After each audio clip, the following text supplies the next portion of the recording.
அறம் தனை அகம் சேர்க்கும் உயர்வள்ளுவம். இந்த தொடர் வகுப்பு மூலம் கற்க அறக்கட்டளை அமைப்பின் முயற்சியில் கம்பவாரதி திரு இலங்கை ஜெயராஜய்யா அவர்களின் உரையை வழங்குவதில் பெருமகிழ்ச்சி அடைகிறோம். உயர்வள்ளுவம் வள்ளுவ நிர்வாகம் 259வது வகுப்பிற்கு உங்கள் அனைவரையும் அன்புடன் வரவேற்கின்றோம். எல்லாம் வல்ல இறைவனுடைய திருவடிகளை என்னுடைய மனமொழிமைகளால் போற்றி பணிகின்றேன். அறநெறியை வகுத்து தந்து உலகில் உள்ளோர் அத்தனை பேரும் அவ்வழியில் நடக்க வழி செய்தவராகிய வள்ளுவக் கடவுளார் திருவடிகளை உச்சியில் சூட்டி ஒப்பெய்துகிறேன். வள்ளுவருடைய ஆழம் மிகுந்த குறள்களுக்கு நுட்பமான உரை செய்து அக்குறள்களுக்குள் நுழைய வழி செய்து தந்திருக்கின்ற பரிமேலழகர் திருவடிகளை போற்றி பணிகின்றேன். இந்த நூல்களில் ஆர்வத்தையும் அறிவையும் தந்துதவிய ஆசிரியர் பிரான்கள் திருவடிகளை போற்றி மகிழ்கின்றேன். இந்த உயர் வள்ளுவம் என்கின்ற சங்கமத்தை ஏற்படுத்தி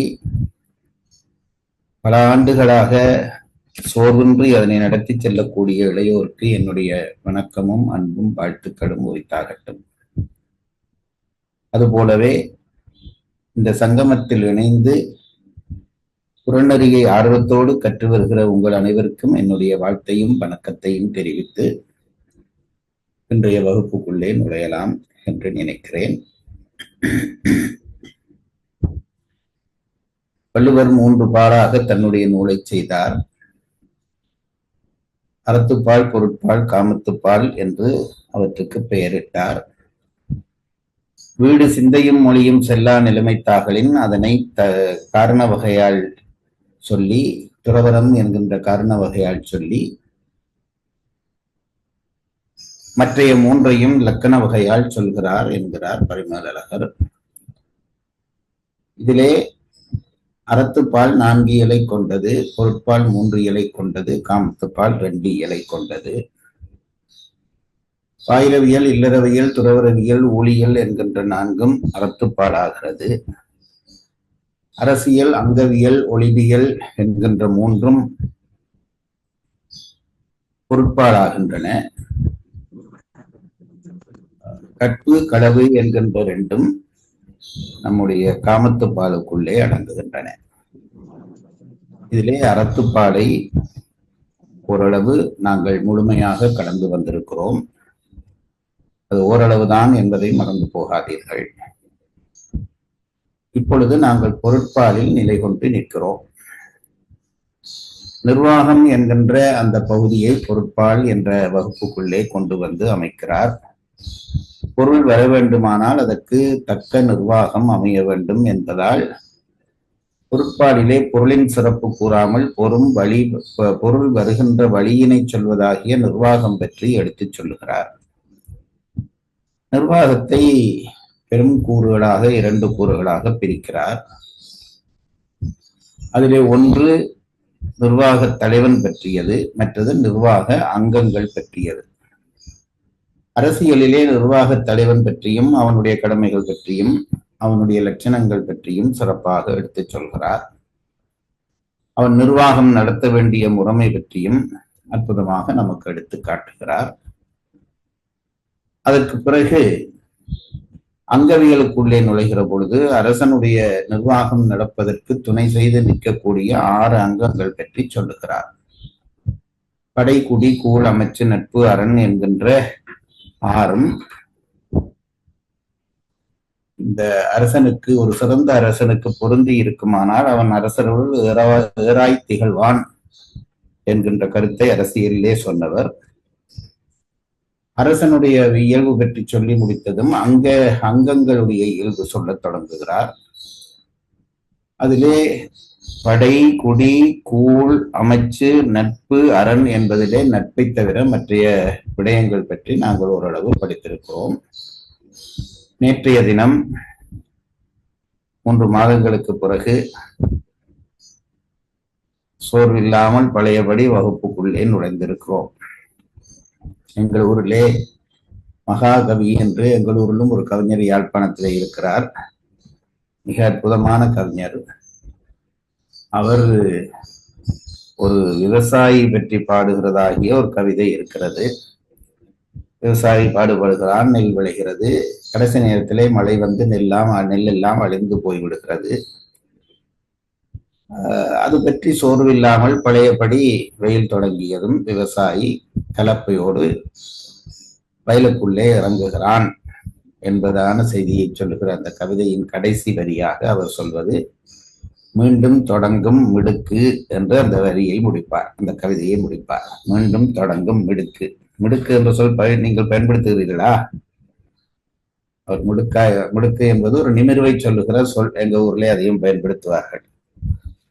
மீண்டும் தொடங்கும் மிடுக்கு என்று அவர் சொன்னது போல எங்கள் திருக்குறள் வகுப்பிலேயும் மீண்டும் தொடங்கும் மிடுக்கு நேற்றையில இருந்து ஆரம்பித்திருப்பதாக கருதி மகிழ்ச்சி அடைகிறேன்.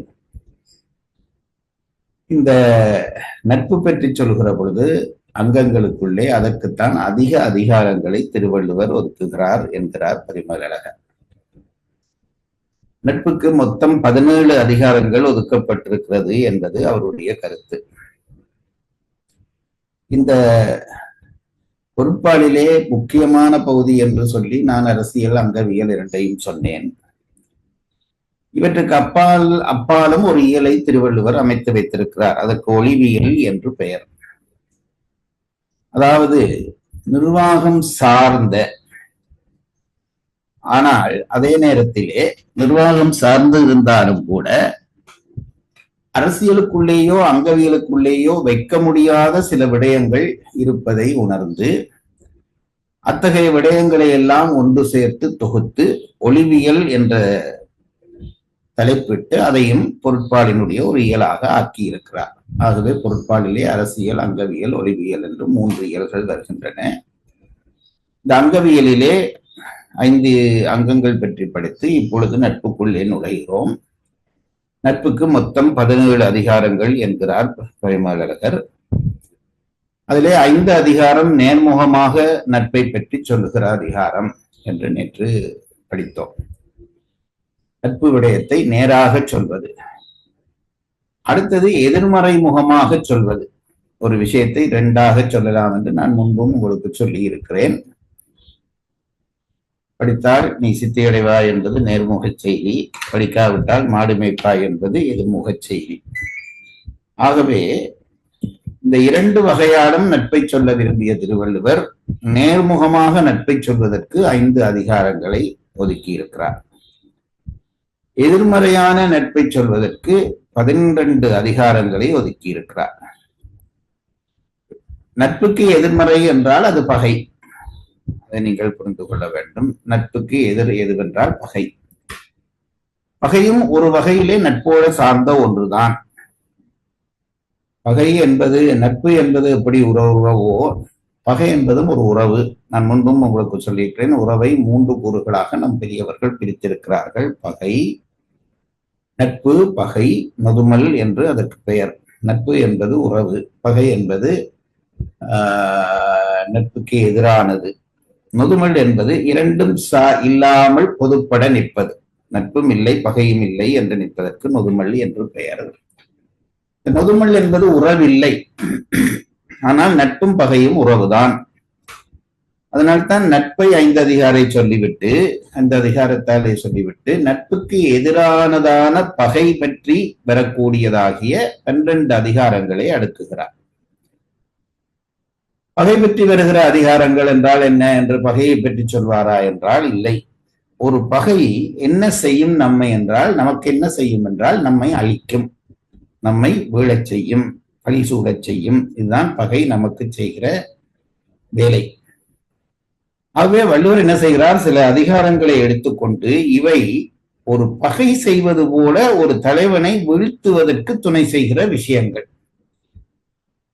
அப்படி 12 அதிகாரங்களை எடுக்கிறார். 12 விஷயங்கள் ஒரு பகை போல ஒரு அரசனை கெடுப்பதற்கு துணை செய்கிற விஷயங்கள் என்ற அடிப்படையிலே இந்த பகையை 12 அதிகாரங்களாக பிரிக்கிறார். வரவில் மகளிர் என்பது நான் நேற்றே சொன்னேன் உங்களுக்கு, ஒழுக்கமற்ற பெண்களோடு தொடர்பு வைத்துக் கொள்வது.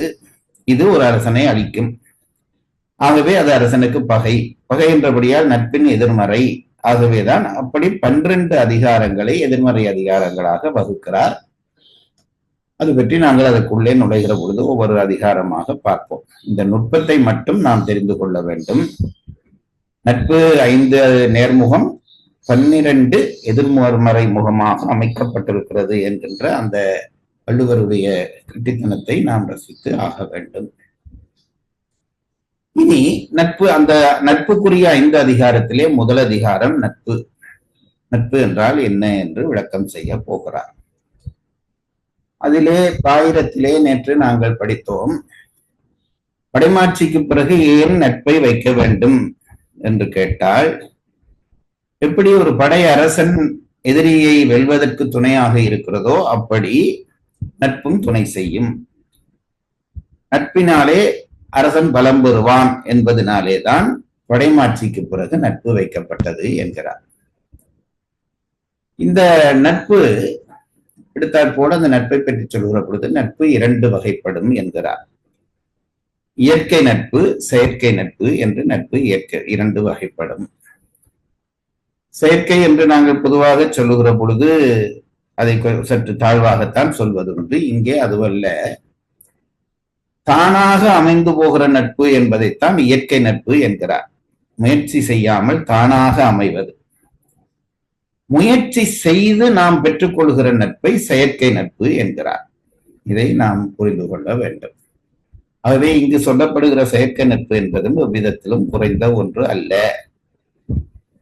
அந்த இயற்கை நட்பை பழையபடி 2 கூறுகளாக பிரிக்கிறார். இயற்கை நட்பு எப்படி அமையும் என்றால், ஒன்று உறவாலே அமையும் அல்லது ஊராலே அமையும்.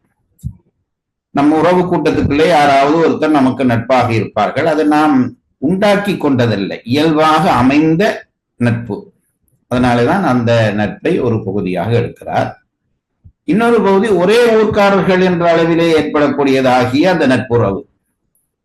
அது அது உங்களுக்கு நேரடியாகவே தெரியும். எந்த ஊருக்கு போனாலும் நீ மதுரைக்காரனா அல்லது நீ சென்னையா என்று கேட்டு உண்டாக்குற நட்பு இருக்கிறது. இது 2வது வகை நட்பு. இந்த 2மே இயற்கை நட்புக்குள்ளே அமைந்து போகும். ஊரால் அமைவது, உறவால் அமைவது என்று 2 நட்பு. இது நாம் விரும்புகிறோமோ விரும்பவில்லையோ, நாம் தேடுகிறோமோ தேடவில்லையோ, அது தானாக நமக்கு கிடைக்கிற நட்புகள். இங்கே நட்பு என்ற அதிகாரத்தில் அவற்றை பற்றித்தான் சொல்லுகிறாரா என்றால், பரிமளர் சொல்கிறார் இல்லை என்கிறார். அப்படியானால் நட்பு என்ற அதிகாரத்திலே சொல்லப்படுகிற நட்பு பற்றிய விடயங்கள் எதை பற்றியது என்றால், 2வதான செயற்கை நட்பை பற்றி சொல்லப்படுகிறது என்கிறார். அது என்ன செயற்கை நட்பு என்ற ஒரு கேள்வி எழும்புகிற பொழுது, உறவோ ஊரோ இல்லாமல் நமக்கு இவரோடு நட்பாக இருந்தால் தக்கது என்று கருதி அவரை வரிந்து நாம் போய் நட்பு உண்டாக்கி கொள்வது, அதுதான் செயற்கை நட்பு என்கிறார்கள். அப்படி உண்டாக்குகிற பொழுது ஏதேனும் ஒன்றை கொடுத்து அல்லது பயன்பெற்று அந்த நட்பை உருவாக்குவது என்பது வழக்கமாக இருக்கிறது. அதுதான் நேற்று சொன்னேன், அவை கோடி கொடுத்தும் குடிப்பிறந்தார் தம்மோடு கூடுதல் கோடி பெறும் என்றார். ஏதோ ஒரு துணை செய்து உதவி செய்து ஏதோ வகையிலே அந்த நட்பை நாம் வலிந்து தேடிக்கொள்வது, அந்த நட்பை பற்றித்தான் இந்த அதிகாரத்திலே சொல்ல போகிறார் என்ற வரையில் நேற்று படித்து முதல் குறள் படித்தோம். மீண்டும் ஒரு தரம் பாயிரத்தையும் முதல் குறளையும் படித்துவிட்டு 2வது குறளுக்குள்ளே நுழையலாம். அதிகார எண் 79. அதிகார தலைப்பு நட்பு. அதிகார பாயிரம். இனி அப்படை போல அரசனுக்கு வினையிடத்து உதவுவதாய நட்பினை 5 அதிகாரம் விதிமுகத்தானும் 12 அதிகாரம் எதிர்மறை முகத்தானும் கூறுவான் தொடங்கி, விதிமுக அதிகாரம் 5 உள்ளும் முதற்கண் நட்பு கூறுகின்றார். அஃதாவது என்னது என்பதும் அதிகார முறைமையும் இதனுள் விளங்கும்.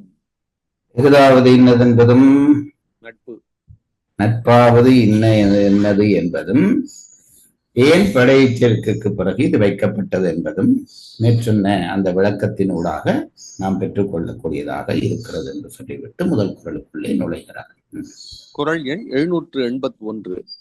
செயற்கரிய யாவுள நட்பின் அதுபோல் வினைக்கு அரிய யாவுள காப்பு. 2 விஷயங்கள் சொல்லுகிறார். நட்பினாலே நட்பை, ஒரு நல்ல நட்பை உண்டாக்கி கொள்வது என்பது ஒரு கடுமையான செயல், செயற்கரிய செயல் என்கிறார். செயற்கரிய யாவுள நட்பு, நட்பை உண்டாக்குவதைப் போல ஒரு செயற்கரிய செயல் வேறு இருக்கிறது என்று கேள்வி கேட்டுவிட்டு, அந்த நட்பை போல நமக்கு வினைக்குரிய விடயம் வேறு இல்லை என்பதை இந்த ஒரே குறளிலே 2ஐயும் சொல்லுகிறார். நட்பை உருவாக்குவது கஷ்டம், உருவாக்கிவிட்டால் அதுவே நமக்கு வினை என்கிற பொழுது போர் என்று சொல்லி இருக்கிறேன். போர் போன்ற விஷயங்களில் அரசன் ஈடுபடுகிற பொழுது அவனுக்கு பெருந்துணையாக அமையும் என்று 2 விஷயத்தை சொல்லுகிறார்.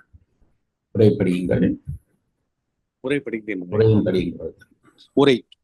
நட்பின் செயற்கு அரிய யாவுள, நட்பு போல செய்து கோடற்கு அரிய பொருள்கள் யாவை உள, அதுபோல் வினைக்கு அரிய காப்பு யாவுள, செய்து கொண்டால் அதுபோல பகைவர் செய்யும் வினைக்கு புகற்கு அரிய காவலாவன யாவை உள. உரைக்குறிப்பு. நட்பு செய்தற்கு ஆவாரை பெறுதலும் பெற்றால் செய்யும் உபாயமும் செய்தால் திரிவின்றி நிற்றலும் முதலிய அரிய ஆகலின் நட்பின் செயற்கு அரியன இல்லை என்றும், செய்தால் பகைவர் அஞ்சி வினை தொடங்கார் ஆகலின் அதுபோல வினை வாராமைக்கு அரிய காவல் இல்லை என்றும் கூறினார். நட்புத்தான் இயற்கை செயற்கை என இருவகைப்படும். அவற்றுள் இயற்கை பிறப்பு முறையானாயதும் தேய முறையானாயதும் என இருவகைப்படும். அவற்றுள் முன்னையது சுற்றம் ஆகலின் அது சுற்றந்தழாலின் அடங்கிற்று. ஏனையது பகை இடையிட்ட தேயத்தாகலின் அது துணைவலி என வலி அறிதலுள் அடங்கிற்று. இனி ஈண்டு சொல்லப்படுவது முன் செய்த உதவி பற்றி வரும் செயற்கையே ஆகலின் அதன் சிறப்பு இதனால் கூறப்பட்டது. ஒரு நிமிஷம் எனக்கு தாங்க.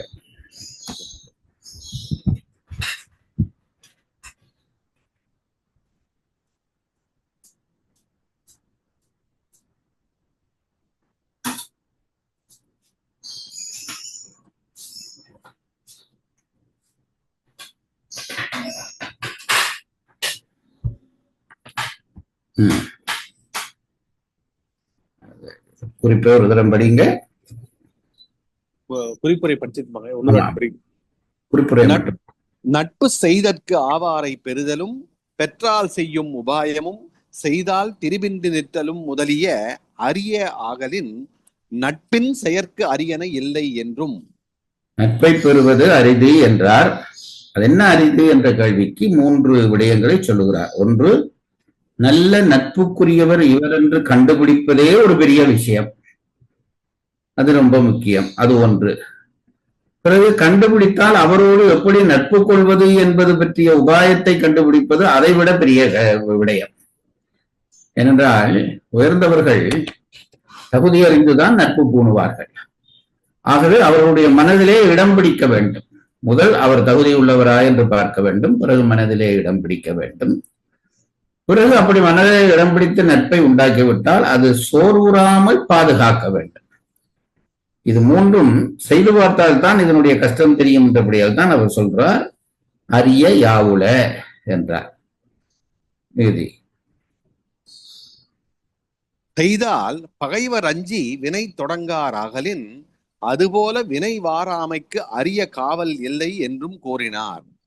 அப்படி ஒருவரை கண்டுபிடித்து உபாயம் செய்து அவரோடு நல்லபடி நட்பை பூண்டு விட்டால் இத்தகைய நல்ல நட்புகள் இவருக்கு இருக்கிறபடியால் அவர்கள் இவருக்கு துணை செய்து வருவார்கள் என்று தெரிந்து எதிரிகள் போர் செய்ய வரமாட்டார்கள். நன்றாக இதை ஒரு விஷயத்தை தெரிந்து கொள்ளுங்கள். இது ஏதோ அரச லெவலிலே சொல்லப்பட்டது என்று மட்டும் நினைக்காதீர்கள். நம்முடைய தனி வாழ்க்கைக்கும் இது பொருத்தம். நமக்கு தக்க நண்பர்கள், தகுதியுள்ள நண்பர்கள் நமக்கு இருக்கிறார்கள் என்று தெரிந்தால் எதிரிகள் நம்மேல் கை வைக்க தயங்குவார்கள் என்பது தனி வாழ்க்கைக்கும் பொருத்தம் என்பதை தெரிந்து கொள்ளுங்கள். நட்புத்தான் இயற்கை செயற்கை என இருவகைப்படும்.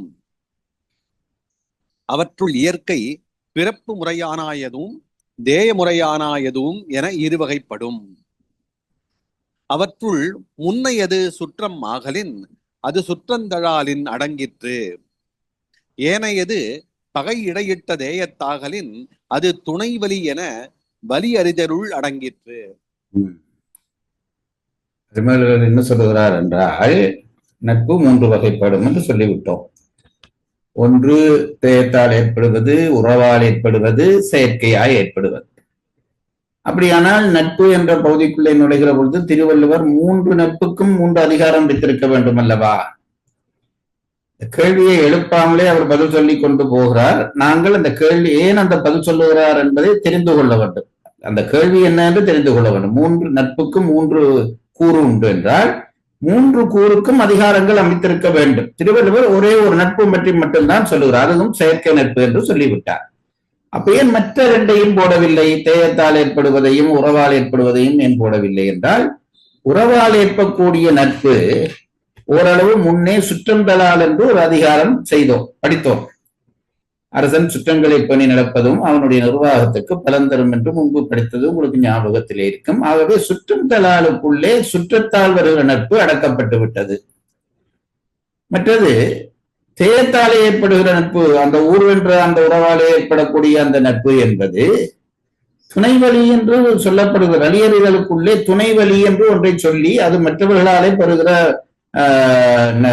வலி என்று அதை சுட்டிக்காட்டுகிற பொழுது அதற்குள்ளே தேயத்தாலே வருகிற நட்பு அடங்கிவிட்டது.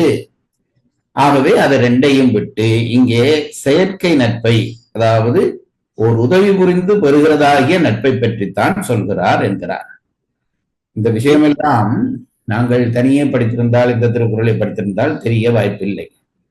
உங்களுக்கு முன்னே ஞாபகம் இருக்கும், இந்த மனம் வாக்கு காயம் என்பது சுத்தம் பற்றி பேசுகிற பொழுது வாக்கிலே ஏற்படக்கூடிய குற்றங்கள் 4, அதிலே இன்ன குற்றம் இன்ன அதிகாரத்துக்குள்ளே மறுக்கப்பட்டு விட்டது, இன்ன குற்றம் இன்ன அதிகாரத்துக்குள்ளே மறுக்கப்பட்டு விட்டது, மற்றும் 3வது குற்றம் இன்ன அதிகாரத்திலே மறுக்கப்பட்டு விட்டது என்று சொல்லி கடைசியாகத்தான் பயனில் சொல் பாராட்டுதலை எஞ்சி நிற்கிறது என்று அதுக்கு ஒரு அதிகாரம் வைக்கிறார். இன்சொல்லால் கடும் சொல் மறுக்கப்படுகிறது. அப்படி 3 விஷயம் சொல்வார், எனக்கு உடன் ஞாபகம் வருவதில்லை. அதுபோலத்தான் இங்கேயும் இந்த 3 நட்பிலே முதல் 2 நட்பும் 2 அதிகாரங்களுக்குள்ளே அடங்கிவிட்டபடியால் இங்கே உபகாரம் செய்து உண்டாக்கி கொள்வதாகிய செயற்கை நட்பை பற்றி சொல்வதாகத்தான் இந்த அதிகாரம் அமைகிறது என்கிறார். நேற்று விட்ட இடம் இது. அடுத்த குறளுக்குள்ளே நுழையலாம். குறள் எண் 782. நிறைநீர நீரவர் கேண்மை பிறை மதி பின்னீர வேதையார் நட்பு. திருப்பி ஒரு தரம் படியுங்கள். நிறைநீர நீரவர் கேண்மை பிறை மதி பின்னீர பேதையார் நட்பு. உரை: ஒரே விஷயத்தை ஓமானமாக கொண்டு நல்லவர்களுடைய நட்பையும் தீயவர்களுடைய நட்பையும் எடுத்து காட்டப் போகிறார். எடுத்துக்கொள்ளப்பட்ட உவமை என்னவென்று கேட்டால், சந்திரன், நிலா. இந்த நிலாவுக்கு 2 இயல்பு உண்டு. நாளுக்கு நாள் வளர்ந்து அது ஒவ்வொரு திதியாக கடந்து 15 திதி முடிகிற பொழுது பூர்ண சந்திரனாக மாறும். அதுக்கு பிறகு தேய்ந்து வந்து அது அமாவாசையாக மாறும். இந்த 15 சேர்ந்த 30 நாட்களை தான் நாங்கள் ஒரு மாதம் என்று சொல்லுகிறோம். திங்கள் என்றாலே சந்திரன் என்றதுக்கு சொல், மாதத்துக்கு திங்கள் என்று பெயர் வந்தது அதனால்தான். ஒவ்வொரு நாளும் சந்திரன் முதல் வளர்புறையிலே வளர்ந்து கொண்டே போகும். அதை சுக்கிலபட்சம் என்பார்கள். பிறகு தேய்புறையிலே தேய்ந்து கொண்டே வரும் கிருஷ்ணபட்சம் என்று அதற்கு பெயர். சுக்கிலம் என்றால் வெண்மை என்று அர்த்தம், கிருஷ்ணம் என்றால் கருமை என்று அர்த்தம். வெண்மையிலே வளர்ந்து கொண்டு போகிற பகுதிக்கு சுக்கிலபட்சம் என்று பெயர். பிறகு கருமையிலே வளர்ந்து கொண்டு போகிற பகுதிக்கு கிருஷ்ணபட்சம் என்று பெயர். சுக்லபட்சத்தினுடைய நிறைவிலே பூர்ணை வரும், கிருஷ்ணபட்சத்தினுடைய நிறைவிலே அமாவாசை வரும். அதுக்கிடையிலே 15 தினங்கள் இருக்கும். அது பிரதமை, அதுக்கு பிறகு திருதியை, சதுர்த்தி பஞ்சமி சதுர்த்தி, பஞ்சமி, சஷ்டி, சப்தமி, சப்தமி அஷ்டமி, நவமி, தசமி, ஏகாதசி, துவாதசி தியோதசி, சதுர்த்தசி என்று 14 திதிகள். இது நான் எனக்கு தெரியும் என்பதை சொல்வதற்காக சொல்லவில்லை. இதுகளும் கொஞ்சம் கொஞ்சம் தமிழ் படித்தவர்களுக்கு இதெல்லாம் தெரிந்திருக்க வேண்டும் என்பதற்காக சொல்லுகிறேன். 14 திதிகள். ஒன்றும் இந்த சொல்லுகள் வட சொல் போல இருக்கிறதாலே ஒரு குழப்பமே தவிர எல்லாம் நமக்கு விளங்கக்கூடிய சொல்றார். ஏகாதசி என்றால் முதல்ல 9 எண்ணை சொன்னார். நான் முன்பும் சொல்லி இருக்கலாம் உங்களுக்கு. அதாவது பிரதமை என்பது முதலாவது தினம், அமாவாசை முதலாவது தினம். அதுக்கு பிறகு துதியை என்றால் 2 துவிச்சக்கர வண்டி என்று நான் எப்பொழுதும் சொல்லுகிற உண்மை. அது பிறகு 3, அது ஆங்கில சொல்லி அதுல இருக்கிற அமைந்து இருக்கிற மாதிரி திரிபுரம் என்று சொல்லும். 3 என்றால் 3. சதுர் என்றால் சதுரத்துக்கு 4 பக்கம், ஆகவே 4. பஞ்சமி என்றால் 5. சஷ்டி என்றால் 6. முருகனுடைய சஷ்டி என்றது 6 முகமுடையவனுக்கு அவன், அதனாலதான் அந்த நாளை அவனுக்கு கொண்டாடுகிறோம். சப்தம் என்றால் 7. சப்த ரிஷிகள், சப்த ஸ்வரங்கள் என்று சொல்லுகிறோம் 7. அட்டம் என்றால் 8. நவம் என்றால் 9. பிறகு எப்படி 10க்கு போவார்கள் என்றால் தசம். அது எங்களுக்கு தெரியும். தசம் என்பது 10. சதம் என்றால் 100, தசம் என்றால் 10. பிறகு ஒவ்வொன்றாக கூட்டுவார்கள். தசத்தோட ஒன்றை கூட்டினால் ஏகதசி, அதான் ஏகாதசி. அது மாதிரி தசத்தோட 2ஐ கூட்டினால் துவம் என்றால் 2, தசம் என்றால் 10, துவாதசி. 3 என்றால் 3, தசம் என்றால் 10, திரியோதசி. அடுத்தது என்ன? சதுர்தசி. சதுர் என்றால் 4, தசம் என்றால் 10, சதுர்த்தசி. இது முடிய பௌர்ணமி வரும். அது போலவே திரும்பி வருகிற பொழுதும் இதே ஒழுங்குதான். அப்பதான் அதை கேட்பார்கள். இப்ப யாராவது ஒருவர் இறந்து விட்டால் உங்க அப்பா என்ன திதியிலே இறந்தார் என்றால் இவ்வளவும் தெளிவா சொல்ல தெரிந்திருக்க வேண்டும். அதாவது அவர் இறந்தது முதல் எந்த மாதம் என்று சொல்ல வேண்டும். அதுக்கு பிறகு அவர் இறந்தது கிருஷ்ணபட்சத்திலா சுக்லபட்சத்திலான்னு சொல்ல வேண்டும். அதாவது வளர்புறையிலையா தேய்வுறையிலையா சொல்ல வேண்டும். பிறகு என்ன திதியிலே இறந்தார் என்று சொல்ல வேண்டும். இதுதான் இந்த திதி நிர்ணயம் என்று பஞ்சாங்கத்திலே போட்டிருப்பார்கள். அப்ப இதெல்லாம் நாங்களாக பஞ்சாங்கத்தை கொண்டு ஐயர்மார்கிட்ட தான் போய் கேட்கிறது. அப்பாவுக்கு திதி வருது பார்த்து சொன்னோம்னா அவருடைய இதெல்லாம் நீங்களே பார்த்து கொள்ளக்கூடிய விஷயங்கள். இப்போ இதை எதற்கு சொல்ல தொடங்கினேன் சொல்லுங்கள். நிறை நீர நீரவர் கேண்மை பிறை. சந்திரனை வைத்துக் கொண்டுதான் நல்ல நட்புக்கும் தீய நட்புக்குமான வரைவிலக்கணத்தை சொல்லுகிறார். சந்திரன் வளர்ந்து கொண்டு போய் பூரணமாகும், பிறகு தேய்ந்து கொண்டு போய் இருளாகும். இந்த வளர்ந்து கொண்டு போகிற சந்திரனை நல்லவர்களுக்குரிய நட்புக்கான அடையாளம் என்கிறார். தேய்ந்து கொண்டு போகிற சந்திரனை தீயவர்களுடைய நட்புக்கான அடையாளம் என்கிறார். இதுதான் இந்த குறளிலே சொல்ல வந்த விஷயம். படியுங்கள். நிறை நீர நீரவர் கேண்மை பிறை மதி பின்னீர பேதையார் நட்பு. உரை: நீரவர் கேண்மை பிறை நிறை நீர அறிவுடையார் நட்பு போடுகிறார். கவனியுங்கள். நீரவர் கேண்மை பிறை நிறை நீர. பிறை நிறைந்தது போல, நிறை நீர என்றால் நிறையும் தன்மை போல என்று அர்த்தம். அப்போ உயர்ந்தவர்களுடைய நட்பு சந்திரன் நிறையும் தன்மை வளர்முறை போல இருக்கும் என்கிறார். நீரவர் கேண்மை பிறை நிறை நீர அறிவுடையார் நட்புகள் பிறை நிறையும் தன்மை போல நாள்தோறும் நிறையும் தன்மையவாம். பேதையார் நட்பு மதி பின்னீர மற்றை பேதைமை சொல்லுங்க. மற்றை பேதைமை உடையார் நட்புகள் நிறைந்த மதி பின் குறையும் தன்மை போல நாள்தோறும் குறையும் தன்மையவாம். பேதையர்கள் என்றால் அறிவிலிகள், முட்டாள்கள் என்று அர்த்தம். அப்படிப்பட்ட பேதமை என்று ஒரு அதிகாரம் சொல்ல போறார். முட்டாளை எப்படி அடையாளம் பண்றது என்று அது ஒரு நல்ல அதிகாரம். நாங்கள் அதுக்குள்ளே வருகிறோமா பிறகு பார்த்துக் கொள்வோம். அந்த முட்டாளுடைய நட்பு என்ன ஆகும் என்றால் தேய்முறையிலே வருவது போல நாளுக்கு நாள் தேய்ந்து கொண்டே போகும். நல்லவருடைய நட்பு நாளுக்கு நாள் வளர்ந்து கொண்டே போகும். இதைத்தான் இங்கே சொல்ல வருகிறார். இனி விளக்கம் சொல்வார், பார்ப்போம். உரை: நீரவர் கேண்மை பிறை நிறை நீர அறிவுடையார் நட்புகள் பிறை நிறையும் தன்மை போல் நாள்தோறும் நிறையும் தன்மையவாம். பேதையார் நட்பு மதி பின்னீர, மற்றை பேதைமை உடையார் நட்புக்கள் நிறைந்த மதி பின் குறையும் தன்மை போல நாள்தோறும் குறையும் தன்மையவாம்.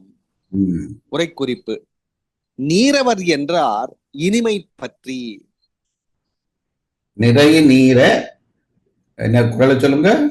நிறை நீர நீரவர் கேண்மை. நீரவர் என்பது உயர்ந்தோரை சொல்லுகிறார். நீர்மை என்பதற்கு நீர்மை என்ற சொல்லுக்கே குளிர்மை என்று அர்த்தம். நீர்மை என்ற சொல்லுக்கு குளிர்மை என்று அர்த்தம். குளிர்மை என்பது இன்பம் தருவது என்று அதற்கு பொருள். அதனாலேதான் இன்பத்தை தருகிறவர்களாகிய சான்றோர்களை நீர்மையார் என்று சொல்லி இருக்கிறார். அதாவது உறவின் போது நமக்கு மகிழ்ச்சியை தரக்கூடியவர்களாகிய உயர்ந்தவர்களை நீரவர் என்று பெயராலே சுட்டுகிறார். அது அவர்களுக்கு இயற்கையாக இருக்கக்கூடிய பெயர் அல்ல, உண்டாக்கப்பட்ட பெயர் என்பதை பரிமேலழகர் சுட்டி காட்டுகிறார். நீரவர் என்றார் இனிமை பற்றி. கேண்மை நட்பு என்பன ஒரு பொருட்கிளவி. கிளவி அதாவது இதுல 2 இடத்திலே வருகிறது. நீரவர் கேண்மை, மற்றது பேதையார் நட்பு. பேதையார் நட்பு. அப்ப 2ம் வேறையா? நீரவர் கேண்மை என்று சொன்னாரே மேலே, பின்னாலே பேதையார் நட்பு என்கிறாரே, 2ம் ஒன்றுதானே. பேதையார் நட்பு என்று சொல்லி இருக்கலாம், அல்லது கீழவர் இதென்று சொல்லி இருக்கலாம். 2க்கும் 2 சொல்லு போட்டிருக்கிறார். ஒன்று நட்பு என்ற ஒரு சொல், அடுத்தது கேண்மை. கேளிர் என்றால் நட்புக்குரியவர்கள் என்று அர்த்தம். அப்போ 2 சொல் போட்டிருக்கிறார் என்பதற்காக குழப்பமுறாதீர்கள். 2 சொல்லும் ஒரு சொல் தான். தமிழிலே ஒரு விஷயத்தை குறிக்கிற பல சொல்லும், பல விஷயத்தை குறிக்கிற ஒரு சொல்லும் இருக்கிறது. அது தமிழ் மொழியினுடைய சிறப்புகளிலே ஒன்று. இங்கே 2 சொல்லாக இருந்தாலும் 2ம் நட்பைத்தான் குறிக்கிறது என்பதை சொல்வதற்காகத்தான் அவர் என்ன சொல்கிறார்? இவை 2ம் ஒரு கிளவி. அதார் அந்த கிளவி என்று கேட்டால், கிளவி என்றால் சொற்கள், ஒரு பொருளை தருவதாகிய சொற்கள் என்பதை சுட்டி போகிறார். கேண்மை நட்பு என்பன ஒரு பொருட்கிளவி. செய்தாரது பன்மையான் நட்பும் பலவாயின. இதிலே நீங்கள் பாருங்கள், உரை செய்கிற பொழுது பரிமேலழகர் நட்புக்கள் என்று உரை எழுதுகிறார். படிங்க அந்த இடத்த. அறிவுடையார் நட்புக்கள் பிறை நிறையும் தன்மை போல் நாள்தோறும் நிறையும் தன்மையவாம். குறளிலே நட்பு என்றுதான் இருக்கிறது. குறளிலே இவர் நட்புக்கள் என்று எழுதுகிறார்.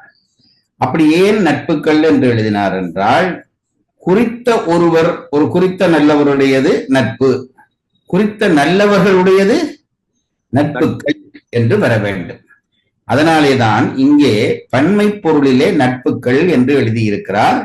அதை எழுதியதற்கான காரணம் இதுதான் என்கிறார். என்ன? அதை வாசியுங்கள். செய்தாரது பன்மையால் நட்பும் பலவாயின. என்ன செய்தாரது? நட்பு செய்தாரது பன்மையால். பல பேர் பலவிதமாக நட்பு செய்வார்கள். அதனாலே அந்த நட்பையும் நாங்கள் பன்மை சொல்லாலே சொல்வதுதான் பொறுத்து. பன்மையிலே சொன்னால் பன்மையிலே சொல்ல வேண்டும். ஆகவே நட்பு செய்தவர்கள் என்று பன்மை இருக்கிறபடியால் நட்பையும் பன்மையாக உரையிலே தான் குறிப்பிட்டிருக்கிறேன் என்பதற்கு காரணம் சொல்லுகிறார். செய்தாரது பன்மையால் நட்பும் பலவாயின.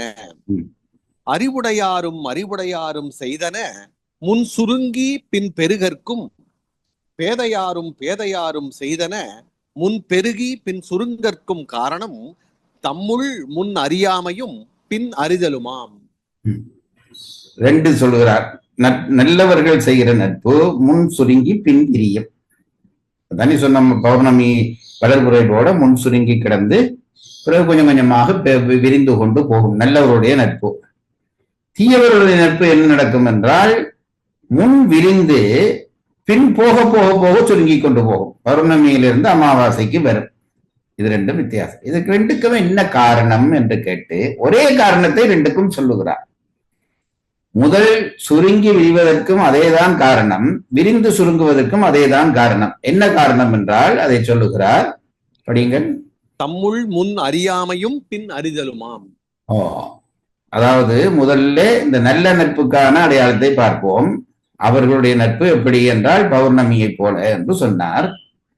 அப்போ முதல் கொஞ்சமாக தொடங்கி பிறகு நாளாக அந்த நட்பு பிரித்து கொண்டு போகும். இதுதானே அர்த்தம். ஏன் முதலிலே கொஞ்சமாக இருந்தது என்றால் முன் அவரை பற்றி இவருக்கு அதிகம் தெரியாது. பிறகு பழக பழக பழக அவருடைய உயர்வெல்லாம் தெரிய தெரிய அந்த நட்பு கூடிக்கொண்டு போகிறது.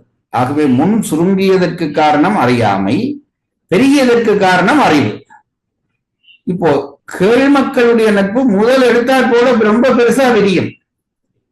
அதுவும் என்னவென்றால் இவர் ஆரென்று தெரியாமல் தான் அவன் அப்படி நட்பை பிரிப்பான். பிறகு ஆள தெரிய தெரிய தெரிய ஒரு நாளைக்கு 10 கோல் போட்டவன் 5 கோல் போட்டு, பிறகு 1 கோல் போட்டு, பிறகு டெலிபோன் அடிச்சாலும் எடுக்காம விட்டு, பிறகு நம்பரே டிலீட் பண்ணிடுவான். இதுதான் இந்த தேய்கிற முறைமை. என்னவென்றால் இவன் ஒரு பெரிய ஆளன்ற நினைச்சு முதல் நட்பு வச்சான். பிறகு போக போக அது கஷ்டம் தெரிஞ்சது, கொஞ்சம் கொஞ்சமா குறைஞ்சு வந்தது. அப்ப குறைந்து கூடுவதற்கும் கூடி குறைவதற்கும் காரணம் முன் அறியாமையும் பின் அறிதலுமே என்று சொல்லுகிறார். இவ்வளவு சின்ன சின்ன விஷயங்கள். முன்பு நாங்கள் எங்கள் கல்லூரியில படிக்கிற காலத்திலே அங்கே இந்தியாவில இருந்துதான் ஒரு கலைஞர் வந்தார். அவர் என்ன செய்வார் என்றால் முட்டை கோதுக்குள்ளே ஓவியம் வரைவார். முட்டை கோதுக்குள்ளே ஊசி மாதிரியான விஷயத்தாலே பிறகு அதை இந்த கண்ணாடியாலே பார்த்தால் உள்ளுக்கு ஒரு ஓவியம் தெரியும். அதெல்லாம் மகா நுட்பமான வேலைகள். இந்த மண் சிற்பம் என்று சொல்ற சின்ன சின்ன நுட்பங்கள் பண்ணிவிட ஓவியங்கிறத பொழுது போய் பாருங்கள். எல்லா அனுபவங்களை விளங்கிக் கொள்வதுதான் இலக்கியமும் சரி வாழ்க்கையும் சரி. நாங்கள் ஓவியத்தை பார்ப்போமே தவிர ஓவியம் கீறுகிறதை பார்க்கவில்லை. நான் முன்பு எங்கள் கழகத்துக்கென்று ஓவியங்கள் கீற கொடுத்தால் ஒரு பெரிய ஆர்டிஸ்ட் இருந்தார். நான் ஒவ்வொரு நாளும் பின்னேரத்துல போய் அவருக்கு பக்கத்துல உட்கார்ந்து விடுவேன்.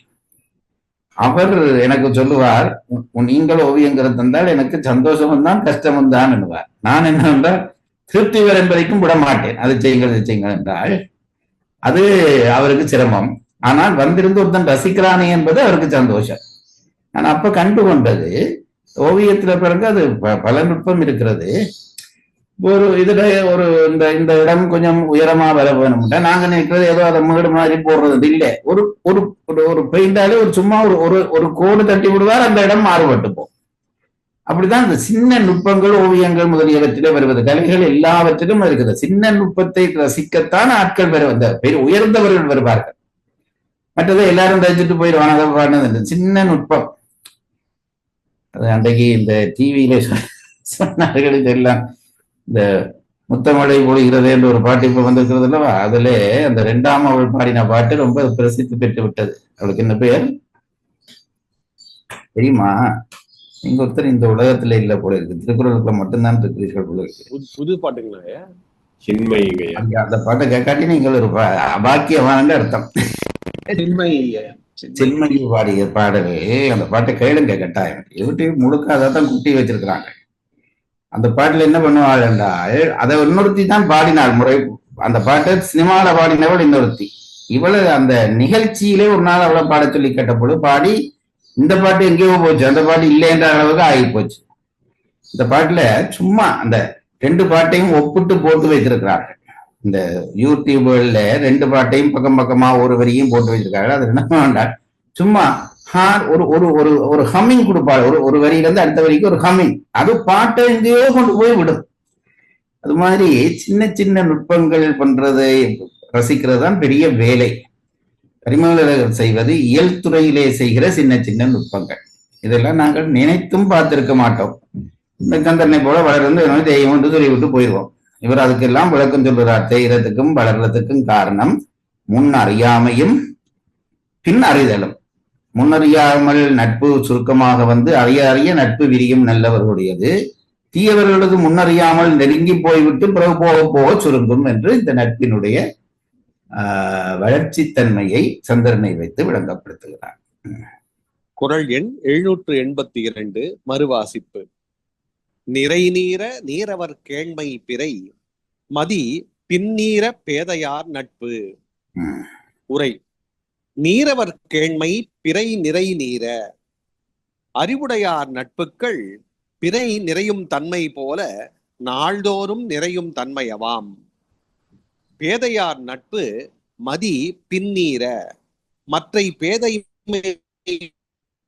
உடையார் நட்புக்கள் நிறைந்த மதி பின் குறையும் தன்மை போல நாள்தோறும் குறையும் தன்மையவாம்.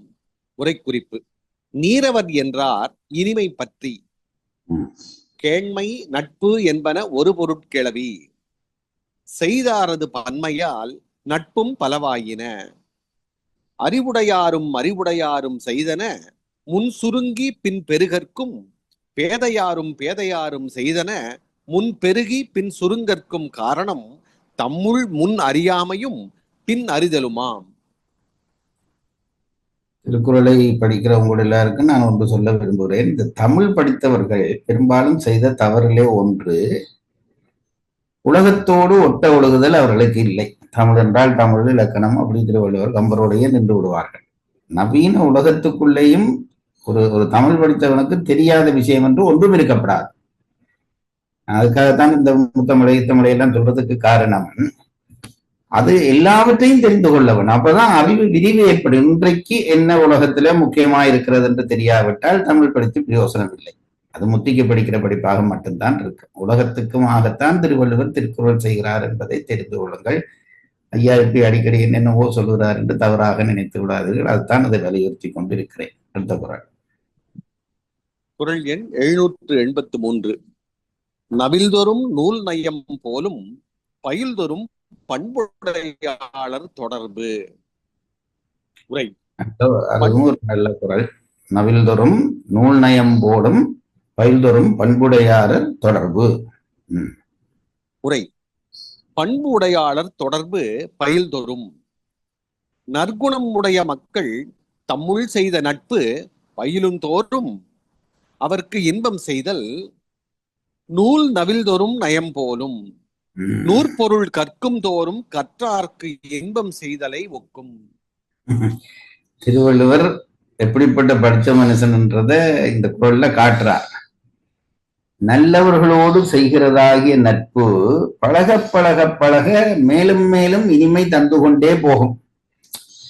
நேற்று பழகிவர் தானே, நேற்று சாயந்தரம் தானே சார் வீட்டுக்கு வந்து காப்பி குடிச்சிட்டு போனார், இன்றைக்கு என்ன இருக்க போகுது என்றால், நேற்று அவர் வந்த பொழுது ஏற்பட்ட இன்பம் வேறு, இன்றைக்கு வருகிற பொழுது வருகிற இன்பம் வேறு. நல்ல நண்பர்கள், உயர்ந்தவர்களுடைய நட்பு ஒவ்வொரு நாளும் புது புது இன்பங்களை தரும் என்கிறார். அது ரொம்ப முக்கியமான விஷயம். நெடுநாளாக பழகிறோம், நேற்று பழகிறவர் தானே இன்றைக்கு பழகிறோம் என்ற மாதிரியான எண்ணங்களிலே பிரயோசனம் இல்லை. ஒவ்வொரு நாளும் அவர் வந்துவிட்டு போனால் அதுக்கான அனுபவம் என்பது வேறொரு அனுபவமாக இருக்கும். இதுக்கு ஒரு உவமை சொல்ல வேண்டும். நாங்கள் என்றால் என்னென்னவோ உவமை தெரிவிப்போம். படித்த மனுஷன் திருவள்ளுவர் அவர் என்ன சொன்னார்? படிக்க படிக்க நூல் நயப்பு தருவது போல என்றார். நல்லவர்களுடைய நட்பு பழக பழக பழக இன்பம் தருவது எப்படி என்றால், அது எதற்கு ஒப்பானது என்றால், உயர்ந்த நூல்களை படிக்க படிக்க படிக்க ஒவ்வொரு தரம் படிக்கும் பொழுதும் அது இன்பம் தருகிற காரணத்தை போல இவர்களுடைய நட்பும் இன்பம் தரும் என்கிறார். ஆகவே இதுல 2-3 விஷயம், உவமையும் வந்து விட்டது, நட்புக்கான விளக்கமும் வந்து விட்டது, நூல் படிப்பதற்கான செய்தியும் வந்து விட்டது.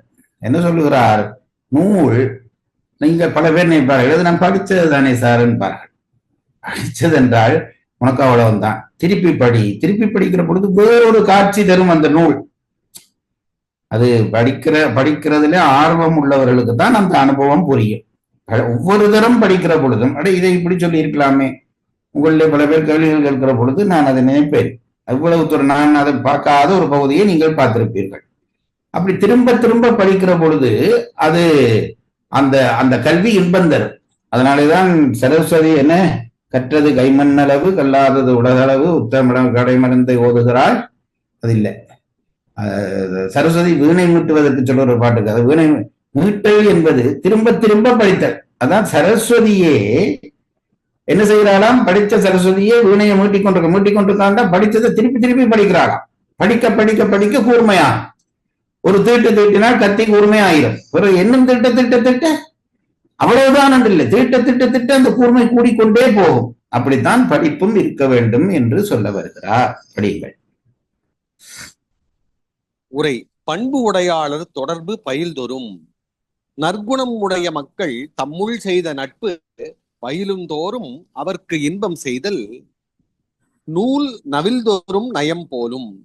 நூற்பொருள் கற்கும் தோறும் கற்றார்க்கு இன்பம் செய்தலை ஒக்கும். பாருங்க, நீங்க எவ்வளவு தூரம் கவனிக்கிறீங்க. நூல் நவில் தூரமல்ல இருக்கிறது. அதுக்கு என்ன எழுதுகிறார் உரை பாருங்கள். நூற்பொருள் என்று எழுதுகிறார். நூல் அல்ல நயந்துறது, நூலினுடைய பொருள் தான் நயப்பு தரும். இப்ப திருக்குறளை நாங்கள் படித்துட்டு இன்றைக்கு திருவள்ளுவர் இப்படி இருக்கிற உடனே ஆச்சரியமா இருக்கு. அப்ப அந்த நயப்பை தருவது நூலினுடைய பொருள். இதுதான் பரிமள தேவை என்பது. நூல் என்பதுக்கு நாங்கள் நூல் என்று எழுதி விட்டு போயிடுவோம். அவர் என்ன சொல்றார்? நூற்பொருள் படிங்க. நூற்பொருள் கற்கும் தோறும் கற்றார்க்கு இன்பம் செய்தலை ஒக்கும். படிக்க படிக்க கற்றவர்களுக்கு எப்படி அந்த இன்பம் நூற்பொருள் இன்பம் தருகிறதோ அப்படி பழக பழக உயர்ந்தவருடைய நட்பு இன்பம் தரும் என்கிறார். உரை குறிப்பு: நயத்தினை செய்தலால் நயம் எனப்பட்டது. இந்த நயம் சொல்றது, பாட்டுக்கு நயம் சொல்றதுன்றா என்னவென்றால், நயம் என்பது இங்கே இன்பத்தை குறித்து நிற்கிற சொல். இன்பத்தை தருவதனாலே அந்த அந்த விடயத்தை நயம் என்ற சொல்லாலே, இன்பத்தை நயம் என்ற சொல்லாலே குறிப்பிடுகிறார் என்கிறார். நயம் என்பது இன்பத்தை தருவது. ஆகவே நல்லவர்களுடைய தொடர்பும் இன்பத்தை தரும். அதுபோல நூலை திருப்பி திருப்பி படிக்கிற பொழுதும் அது இன்பத்தை தரும். அதாலே இன்பத்தை தருவதால் அதனை நயம் என்றார். இன்பம் என்று சொல்லாக சொல்லாமல், அது பொருளிலே நீங்க உரை பார்த்தீர்கள் என்றால் அவர் நயம் என்பதற்கு இன்பம் தருவதாக என்றுதான் எழுதுவார். நயத்தனை செய்தலால் நயம் எனப்பட்டது. இருமையினும் ஒரு காலைக்கு ஒரு கால் மிகும் என்பதாம். அது அடுத்தது. இந்த ஆளுக்கு எவ்வளவு தமிழ் சுருக்கம் பெறுவது ஒரு அளவில்லை. இருமையிலும் என்றால் என்ன தெரியுமா? இருமை, நீங்கள் இம்மை மறுமை அப்படி எல்லாம் யோசிப்பீர்கள். இங்கே இருமை என்பது என்னவென்றால், நல்லவர்களுடைய தொடர்புக்கு நூல் நயத்தை உவமை சொல்லியிருக்கிறார். ஒன்று உவமானம், ஒன்று உவமேயம். இந்த ரெண்டிலேயுமே என்று சொல்வதற்கு தான் இருமையிலும். உவமானத்திலும் உவமையிலும் படிங்க. இருமையினும் ஒரு காலைக்கு ஒரு கால் மிகும் என்பதாம். நூலிலையும் சரி, நல்லவருடைய நட்பிலையும் சரி, அதான் இருமை. இருமையிலும் அந்த இன்பம் நாளுக்கு நாள் கூடிக்கொண்டு போகும் என்று சொல்வதற்காகத்தான் அதை சொன்னார் என்கிறார். அதுதான் அந்த இருமையிலும் என்று சொன்னது இங்கே என்னவென்றால், உவமையிலும் தான், உவமானத்திலேயும் தான், உவமையத்திலும் தான் பழக பழக இன்பம் கூடும் என்பதை சொல்லி இருக்கிறார் என்கிறார். இருமையினும் ஒரு காலைக்கு ஒரு கால் மிகும் என்பதாம். இவை இரண்டு பாட்டானும் அச்சிறப்பிற்கு ஒரு காலைக்கு ஒரு கால் இப்ப நாங்க பாவிக்கிறது இல்லை, நாளுக்கு நாள் என்று பாவிப்போம். அப்ப அந்த காலத்துல ஒரு காலைக்கு ஒரு கால் என்றால் ஒரு நாள், ஒவ்வொரு நாளும் என்ற அர்த்தத்திலே அல்லது நாளுக்கு நாள் என்ற அர்த்தத்திலே தான் அந்த ஒரு காலைக்கு ஒரு கால் என்ற பிரயோகம் வருகிறது என்பதை தெரிந்து கொள்ளும். இவை இரண்டு பாட்டானும் அச்சிறப்பிற்கு ஏது கூறப்பட்டது. நட்பினுடைய சிறப்பு இது எத்தனையாவது பாட்டு இப்ப நாங்க படிக்கிறது? மூன்றாவது பாட்டு. மூன்றாவது பாட்டு. நட்பினுடைய சிறப்பு சொன்னார் முதலாவது பாட்டிலே. அதை பெறுவது அரிது, பெற்றால் எதிரிகள் நம்மை அணுகுவது அரிது என்றார். பிறகு அந்த நட்பினுடைய சிறப்பு இந்த ரெண்டு குறளாலே சொல்லி இருக்கிறார் என்கிறார். குறள் எண் 783 மறுவாசிப்பு. நவில்தொறும் நூல் நயம் போலும் பயில்தொறும் பண்புடையாளர் தொடர்பு. உரை: பண்பு உடையாளர் தொடர்பு பயில்தொறும். நற்குணம் உடைய மக்கள் தம்முள் செய்த நட்பு பயிலுந்தோறும் அவர்க்கு இன்பம் செய்தல் நூல் நவில்தொறும் நயம் போலும். நூற்பொருள் கற்கும் தோறும் கற்றார்க்கு இன்பம் செய்தலை ஒக்கும். திருக்குறளிலே உறவு என்றுதான் இருக்கிறது. நவில்தொறும் குறளவாசிங்கள். நவில்தொறும் நூல் நயம் போலும் பயில்தொறும் பண்புடையாளர் தொடர்பு என்று கிடக்கிறது. அந்த அதுக்கு உரை எழுதுகிற பொழுது என்ன எழுதுறார் பாருங்க, நட்பு என்று எழுதுவார். இங்கே சொல்லப்பட்டதாகிய தொடர்பு எதையும் குறிக்கலாம். ஆனால் இங்கே இந்த நட்பு என்ற அதிகாரத்துக்கு கீழே வருவதால் அந்த தொடர்பு என்பது நட்பை குறிப்பதாக நினைத்து உரையிலே நட்பு என்றுதான் பெருமகள் எழுதுவார். சின்ன சின்ன விஷயங்கள் எல்லாம் கவனித்துக் கொண்டு மேலே போக வேண்டும்.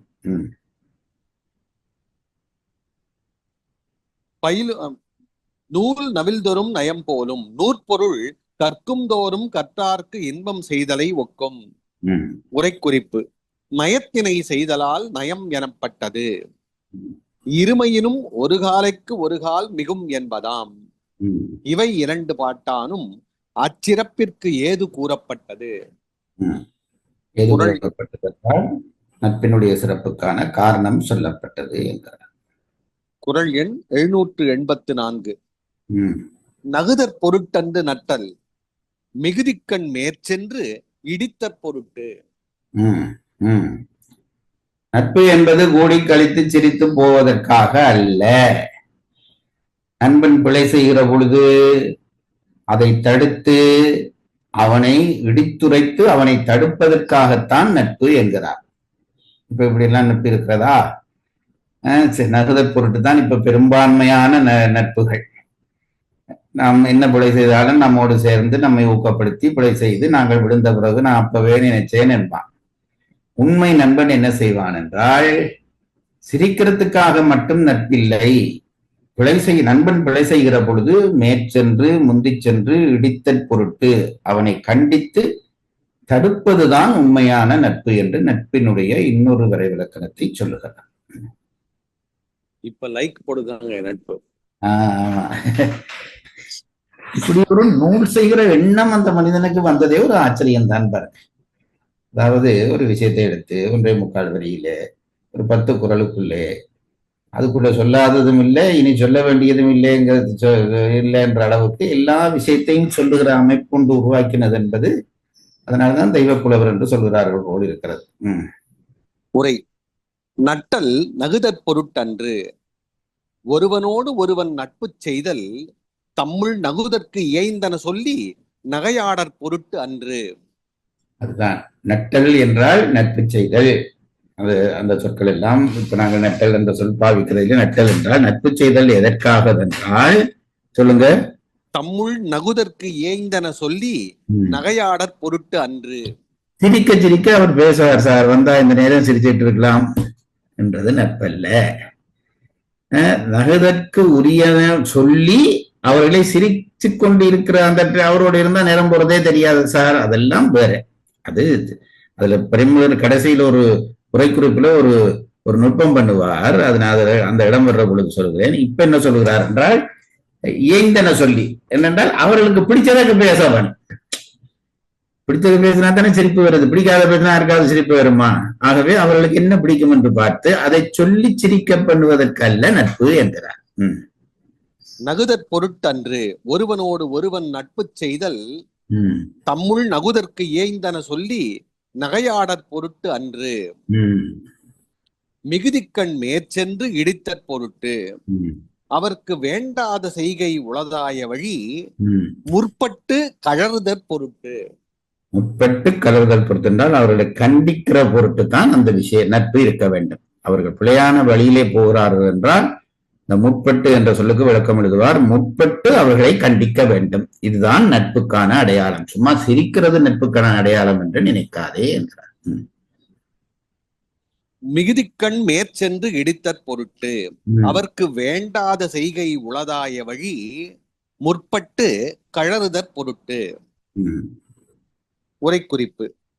பழியும் பாவமும் தரும் செய்கை துன்பமே பயத்தலால் வேண்டப்படுவது அண்மையின் அதனை மிகுதி என்றும். மிகுதி என்று சொல்லார். மிகுதிக்கண் என்றால் அதுக்கு என்ன உரை எழுதுகிறார் படியுங்கள். அவருக்கு வேண்டாத செய்கை உளதாய வழி. உளதாய வழி. மிகுதி என்ற சொல் வேண்டாத செய்கையை குறித்து நிற்கிறது. மிகுதி என்றால் தேவைக்கு அதிகமானது, அப்படி அர்த்தம் மிகுதி. இங்கே மிகுதிக்கண் என்று சொன்னால் இவனுக்கு வேண்டப்படாத விஷயத்தை இவன் செய்கிறான் என்று அர்த்தம். அதிலே நான் முன்பும் பலதரம் நாங்கள் வந்தவர்களுக்கு தெரியும், படித்திருக்கிறோம், இப்பவும் சொல்லுகிறேன். பழி பாவம் என்ற ஒரு சொல் பிரயோகம் நாங்கள் தொடரை பயன்படுத்துகிறோம். ஐயோ பழி பாவம் பெறப்போகிறது என்றால் பழி என்றால் என்ன, பாவம் என்றால் என்ன என்று தெரிய வேண்டும். பழி என்பது நாம் ஒரு தீய செயலை செய்கிற பொழுது ஊர் நம்மை தூற்றுவதற்கு பேர் பழி. அப்படி இல்லாமல் நாம் ஒரு செயலை செய்கிற பொழுது அதனுடைய பாதிப்பினாலே அடுத்தடுத்த பிறவிகளிலும் நாங்கள் துன்பம் அனுபவிக்கிறோம் அல்லவா, அப்படி அந்த துன்பம் அனுபவிப்பதற்கு காரணமாக இருப்பது பாவம். சில தீய செயல்கள் பழியை மட்டும் தரும், பாவத்தை தராது. சில செயல்கள் பழியையும் பாவத்தையும் சேர்த்து தரும். இங்கே பழிபாவங்களை செய்கிற செயலைத்தான் மிகுதி என்று சொல்லுகிறார். இவனுக்கு தேவையில்லாத விஷயங்களை இவன் செய்ய போகிறான் என்கின்ற பொழுது படியுங்கள். பழியும் பாவமும் தரும் செய்கை துன்பமே பயத்தலால் வேண்டப்படுவது அண்மையின் அதனை மிகுதி என்றும். பழிபாவத்தை செய்தால் என்ன சார், நாம செய்ய போறோம் என்று சொன்னால் செய்யுங்கள். என்றைக்கோ ஒரு நாளைக்கு அது உனக்கு துன்பத்தை தராமல் விடாது. பழிபாவம் செய்கிறாய், பழி குத்துகிற செயல்களையும் அடுத்தடுத்த பிறவிகளிலே நமக்கு துன்பம் தருகிற செயல்களையும் நீ செய்கிறாய் என்றால் எல்லாருக்கும் மறைத்து விடலாம், மற்றவருக்கு தெரியாமல் இருந்து விடலாம், மற்ற பொலிஸ்லாம் விடாமல் தப்பி விடலாம். ஆனால் என்றைக்கோ அது ஒரு நாளைக்கு வெளிவந்து துன்பத்தை தந்தே தீரும். கெட்டிக்காரனின் என்ன சொல்வார்கள், பொய்யும் புரட்டும் 8 நாளைக்கு. நீ என்னதான் பண்ணினால் என்ன, அது ஒரு நாளைக்கு வெளிப்பட்டு உன்னை துன்பப்படுத்தத்தான் போகிறது. அதை சொல்கிறார், படிங்கள். பழியும் பாவமும் தரும் செய்கை துன்பமே பயத்தலால் வேண்டப்படுவது அண்மையின் அதனை மிகுதி என்றும். அது தேவையில்லாதது. ஆகவே அது அப்படியான விஷயம் நாம் செய்யக்கூடாது, தேவையில்லாதபடியால் அதை மிகுதி என்று சொல்லுகிறார். அந்த சொல்லாலை சொன்னதுக்கு காரணம் அதுதானா. அதனை மிகுதி என்றும் அது செய்தற்கு முன்னே மீட்டல் வேண்டுதலின் மேற்சென்று என்றும். ஒவ்வொரு சொல்லா எடுத்து இப்படி நிறுக்கிறார். மிகுதி என்று சொன்னது எதற்காக என்றால் இது இவனுக்கு உரியது அல்ல, துன்பம் தருகிற விஷயம். ஆகவே இது மிகுதி. பிறகு மேற்சென்று இடித்தல் பொருட்டு போதாதா? நகுதற் பொருட்டு என்று நட்பு, இடித்தல் பொருட்டு என்று போனா போதாதா என்று கேட்டால், பிழை செய்த பிறகு இடிச்சு பிரயோசனம் இல்லை. நண்பன் ஒருத்தன் குற்றம் செய்ய போகிறான், ஆகவே இருக்கு மட்டும் இருந்துட்டு நான் உனக்கு சொல்லத்தான் நினைத்தனான், நீ இப்ப இப்படி பாத்தியா கெட்டு போனதுக்கு அப்படி சொல்லக்கூடாது. அவன் பிழை செய்வதற்கு முன்பு திருத்தினால்தான் அந்த நட்பினாலே பயன் பெறும். அப்படி முன்பு திருத்த வேண்டும் என்பதை சொல்வதற்காகத்தான் மேற்சென்று என்று ஒரு சொல்லை போட்டாராம். அதனை மிகுதி என்றும் அது செய்தற்கு முன்னே மீட்டல் வேண்டுதலின் மேற்சென்று என்றும் இச்சொற்கு மீளாமையின் இடித்த பொருட்டு என்றும் கூறினார். அப்படி மேற்சென்று சொல்லியும் அவன் கேட்காவிட்டால் நோக சொல்ல வேண்டும். அதான் இடித்தல் பொருட்டு. இடித்தல் பொருட்னா அப்படி கையால இடிக்கத்தால் இல்லை, வார்த்தையாலே இடித்தாவது அவனை திருத்த வேண்டும். அதாவது அவன் பிழை செய்ய போறான்றால் முன்னே திருத்த வேண்டும். அதுக்கும் திருந்தாமல் விட்டானால் அவனை இடித்து உரைத்தென்றாலும் திருத்த வேண்டும் என்பதற்காகத்தான் இந்த சொற்கள் போடப்பட்டிருக்கிறது என்கிறார். பழியும் பாவமும் தரும் செய்கை துன்பமே பயத்தலான் வேண்டப்படுவது அண்மையின் அதனை மிகுதி என்றும் அது செய்தற்கு முன்னே மீட்டல் வேண்டுதலின் மேற்சென்று என்றும் இச்சொற்கு மீளாமையின் இடித்தற் பொருட்டு என்றும் கூறினார்.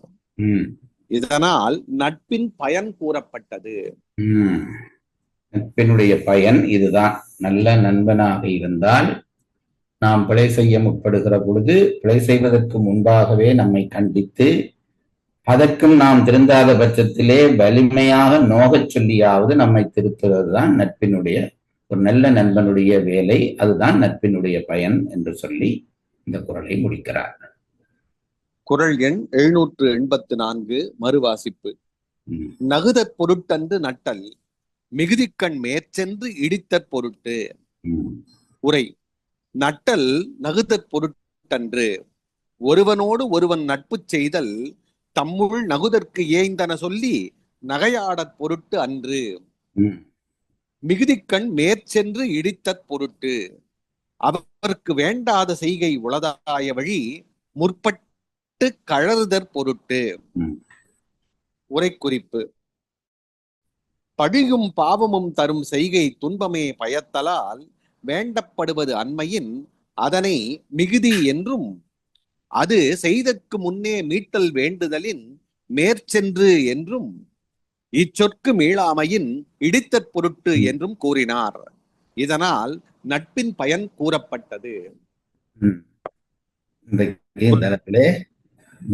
அடுத்த வகுப்பிலே மிச்ச குறளை படிப்போம். எத்தனை குறள் படிச்சிட்டோம்? 4. சரி. குறள் சொல்லும் நெறியை வாழ்வியலோடு இணைத்து நம்மையும் நம்மோடு சேர்ந்த சமூகத்தையும் உயர்த்துவோம். தொடர் வகுப்பின் பயன் அனைவருக்கும் சேரும் இந்த நோக்கத்தில் பங்கு கொண்டதற்கு நன்றி. உயர்வள்ளுவத்தின் மற்ற குறள் விளக்கங்களை கேட்க www.karka.co.in வலைதளம் மற்றும் யூடியூபில் உயர்வள்ளுவம் என்ற முகவரியின் ஊடாகவும் கேட்கலாம். நன்றி, வணக்கம்.